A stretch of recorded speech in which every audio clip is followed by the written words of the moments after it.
সাম্প্রতিক গ্রীষ্মকালীন দলবদল নিয়ে টাকার বন্যায় ভাসছে আর্জেন্টাইন তারকা লাউতারো মার্টিনেজ। কত টাকার প্রস্তাবে নতুন ক্লাবে যোগ দিতে যাচ্ছেন এই ইন্টার মিলানের প্রাণভোমরা? জানতে হলে ভিডিওটি না টেনে সম্পূর্ণই দেখতে থাকুন। ফুটবল খেলায় গোল করাটাই শেষ কথা, আর সেই গোল যদি আসে প্রতিপক্ষের জালে বারবার, তবেই তো দল হয় অপ্রতিরোধ্য। কিন্তু আর্সেনালের সামনে এক বড় চ্যালেঞ্জ, দলে নেই নির্ভরযোগ্য কোনো স্ট্রাইকার।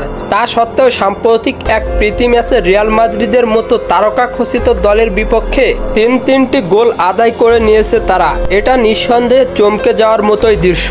কিন্তু ফুটবল এমন এক খেলা যেখানে দীর্ঘমেয়াদী সাফল্য আনতে হলে চাই ধারাবাহিকতা আর সুনির্দিষ্ট কৌশল। তাই আর্সেনাল বুঝে গেছে শুধু মিডফিল্ড আর ডিফেন্স দিয়ে শিরোপা জেতা যায় না। জয়ের রাস্তায় সবচেয়ে বড় অস্ত্র একজন নির্ভরযোগ্য গোল মেশিন।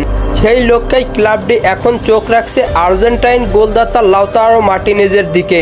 তিনি শুধু ইন্টার মিলানের মূল স্ট্রাইকার নন, বর্তমান দলের অধিনায়কও বটে। তার পায়ের জাদুতে মোহিত ইউরোপের বড় বড় ক্লাব, আর এবার সেই মোহে পড়ছে আর্সেনাল। গ্রীষ্মকালীন দলবদল সামনে, তার আগেই দল গোছাতে প্রস্তুত ইংলিশ জায়েন্টরা। জানা যাচ্ছে প্রায় 150 মিলিয়ন ইউরোর বিশাল অঙ্কের প্রস্তাব দিতেও পিছপা হয়নি তারা, যা বর্তমান বাজারে এক ঐতিহাসিক চুক্তির ইঙ্গিত হতে পারে। তবে ইন্টার মিলানও চুপ করে বসে নেই। তাদের চোখে লাউতারো শুধুই একজন খেলোয়াড় নন, বরং ক্লাবের প্রাণভোমরা।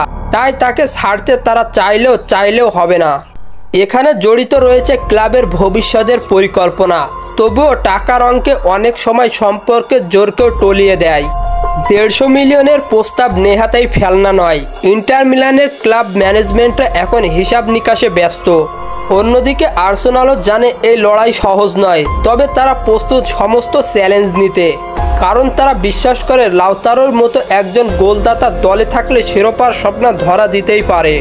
তো বন্ধুরা, লাউতারো মার্টিনেজ ইন্টার মিলান ছেড়ে নতুন ক্লাব আর্সেনালে গেলে তার স্বপ্নকেই নতুনভাবে জাগিয়ে তুলতে পারবে এই আর্জেন্টাইন তারকা? তা আপনাদের মতামত কমেন্ট বক্সে জানাতে ভুলবেন না।